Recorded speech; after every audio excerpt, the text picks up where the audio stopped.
Hello, this is Rick Marshall with today's devotional thought. We're focusing this week on some of the best Psalms you'll ever read. Today I encourage you to look at Psalms 27 with me. The Psalm focuses on the subject of fear. Fear, sometimes I'm convinced, is the greatest threat we have in life to our faith. Fear sometimes protects us in physical situations, but it often paralyzes us when it comes to faith. Fear is a measure of how much we really trust the Lord to guide us through life. Listen to some verses in the opening of Psalms 27. The Lord is my light and my salvation. Whom shall I fear? The Lord is the defense of my life. Whom shall I dread? And then he goes on later and says, though a host encamp against me, my heart will not fear. Though war arise against me, in spite of this, I will be confident. I hope you can say that in your own life. Do you have confidence every day, no matter what may come your way, that the Lord is with you, near you, and hasn't given up on you? In fact, he heartens you as you make your daily journey.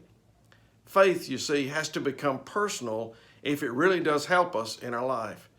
It's strangely enough a little bit like falling in love or willing to take a drug that the doctor says this is the only hope you have for life.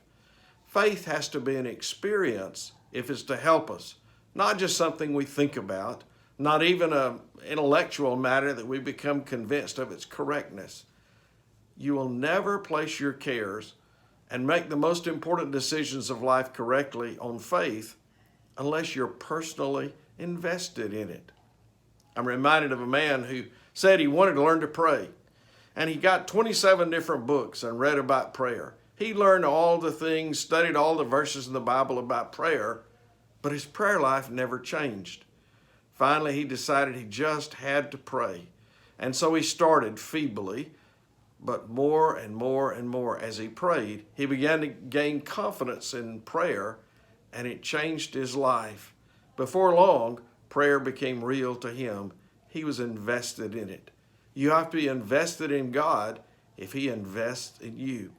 The latter part of this psalm has some wonderful verses, including verses 5 and 13. For in the day of trouble he will conceal me in his tabernacle. In the secret place of his tent he will hide me. And then he goes on to say, I would have despaired unless I had believed that I would see the goodness of the Lord in the land of the living. God is good. He's near you. He wants to help you if you will look to him every day.